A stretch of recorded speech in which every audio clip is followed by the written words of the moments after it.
සුබ දවසක් ඔයාලා සියලුම දෙනාට. මම ඡායා. මම ඔයාලට මීට ඉස්සෙල්ලා වීඩියෝ එකකින් කිව්වා මැක්‍රම් ගැන මුල ඉඳලම ඔයාලට කියලා දෙනවා කියලා. ඉතින් මැක්‍රම් පාඩම් මාලාවේ පළවෙනි වීඩියෝ එක තමයි මේ. මැක්‍රම් නිර්මාණයක් කියන්නේ කෝඩ් වර්ග පාවිච්චි කරලා ගැට යොදා ගනිමින් කරන නිර්මාණයකට. මේ ගැට වර්ග වලට විවිධ නම් තියෙනවා. මම ඔයාලට මේ හැමදේම කියලා දෙන්නම්. හරිම පහසුයි. අපි දැන් මැහුමක් මහද්දි දංවැල් මැස්ම, එතකොට කතිර මැස්ම, බුලියන් මැස්ම, ප්‍රංශ ගැට, ඒ වගේ එක එක නම් වලින් අපි මැහුම් ක්‍රම භාවිතා කරනෝනේ. ඒ වගේ ගැට වර්ග රාශියක් තියෙනවා. ඉතින් ඒ ගැට වලින් කරන නිර්මාණයක් තමයි අපි අවසානයේදී මැක්‍රම් නිර්මාණයක් විදිහට දකින්නේ. මේවට අපි විවිධ කෝඩ් වර්ග පාවිච්චි කරනවා. නිර්මාණය අනුව අපි පාවිච්චි කරන කෝඩ් වර්ගයේ සහ ඒ වගේ සයිස් එක වෙනස් වෙනවා. ඉතින් මේ හැමදේම ඔයගොල්ලන්ට මම කියලා දෙන්නම්. මේ වීඩියෝ එකෙන් අද මම කියලා දෙන්නේ මැක්‍රම් නිර්මාණයක් කරන්න ප්‍රධානම වශයෙන් අපිට ඕන වෙන්නේ මොන වගේ දේවල්ද කියලා. මැක්‍රම් වලට විවිධ කෝඩ් වර්ග පාවිච්චි කරනවා. වැඩි වශයෙන්ම අපි පාවිච්චි කරන්නේ කොටන් කෝඩ්ස්.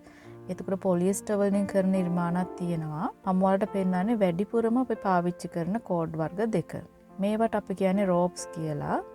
එතකොට මේක පොටවල් දෙකකින් තුනකින් වගේ එනවා. නිර්මාණය අනුව අපි මේ රෝප් එකේ මේ නූල දිගෑරලා ගන්නවා. මේ පැන්සලක තියෙන්නේ මම දිගෑරලා අනි පොටක් ඔතාගත්ත කොටසක්. ඊළඟට මේ පෙන්නන්නේ මම බ්‍රයිඩඩ් කෝඩ් එක. වැඩි වශයෙන්ම මැක්‍රම් නිර්මාණවලදී පාවිච්චි කරන්නේ මේ බ්‍රයිඩඩ් කෝඩ් එක. මේක රෝප් එකට වඩා මිලෙන් ටිකක් වැඩි. එතකොට මේක අර වගේ දිග ඇරෙන්නේ නැහැ. ඔයගොල්ලෝ සාමාන්‍යයෙන් දැකලා තියෙන සපත්තු වල ලේස් තියෙනන්නේ ඒ වගේ තමයි මේ බ්‍රයිඩඩ් කෝඩ් එක.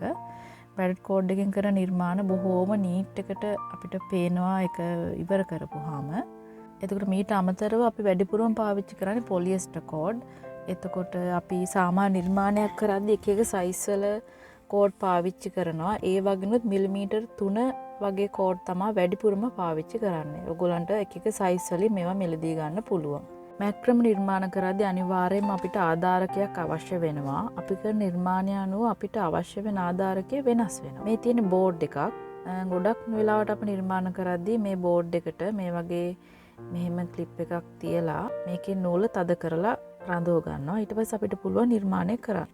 ඊළඟට මේ වගේ හැංගර්ස් අපි එල්ලන හැංගර්ස් මේවා ඔයගොල්ලන්ට පහසුවෙන් සුළු මුදලකට වෙළඳ පොලේ මිලදී ගන්න පුළුවන්. මේක ඔයගොල්ලන්ට පුළුවන් බිත්තිය හරි නැත්නම් ඔයගොල්ලන්ගේ ජනේලක හරි පහසු තැනක උඩින් එල්ලලා ඒකට දාලත් අපිට නිර්මාණ වලට පාවිච්චි කරන්න ගන්න පුළුවන්.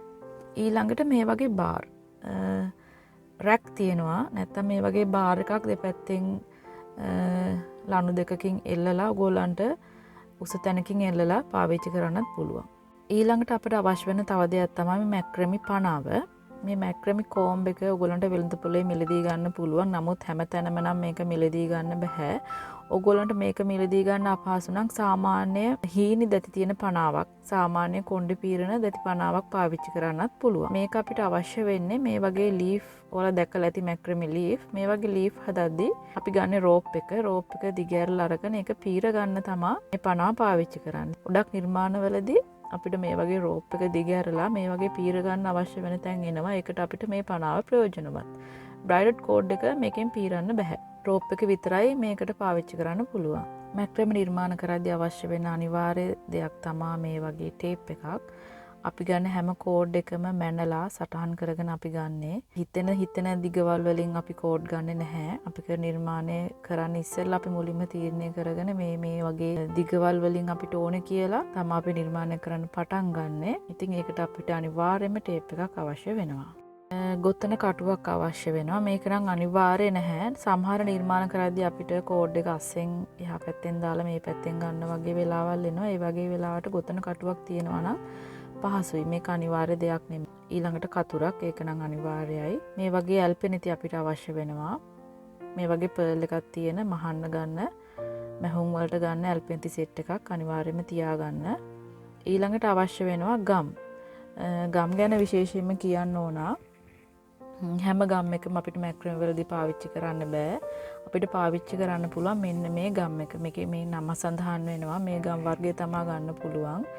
එතකොට මට තව දෙයක් සඳහන් කරන්න ඕන. අපි පොලිස්ටර් කෝඩ් එකෙන් වගේ නිර්මාණ කරනවා නම් අපි අනිවාර්යයෙන්ම කෝඩ් එක පුච්ච ගන්න ඕන. පොලිස්ටර් කෝඩ් එක දිගටම ගැලවි යනවා. මේ තියෙන බීඩ්ස් මේ වගේ වුඩන් බීඩ්ස් තියෙනවා. ප්ලාස්ටික් ඒවා ඒ වගේ එක විවිධ වර්ගයක් වෙළඳ පොලේ මිලදී ගන්න පුළුවන්. මේකත් අනිවාර්ය දෙයක් නෙමෙයි. නමුත් අපි කරන නිර්මාණය අනුව අපේ නිර්මාණය ලස්සන කරගන්න මේ වගේ බීඩ්ස් අපිට පාවිච්චි කරන්නත් පුළුවන්. ඉතින් මේ දේවල් තමයි මැක්‍රම් නිර්මාණයක් කරන්න ප්‍රධාන වශයෙන් අපිට අවශ්‍ය වෙන්නේ. ඊළඟට අපි දැනගන්න ඕන නොට්ස් වර්ග ගැන.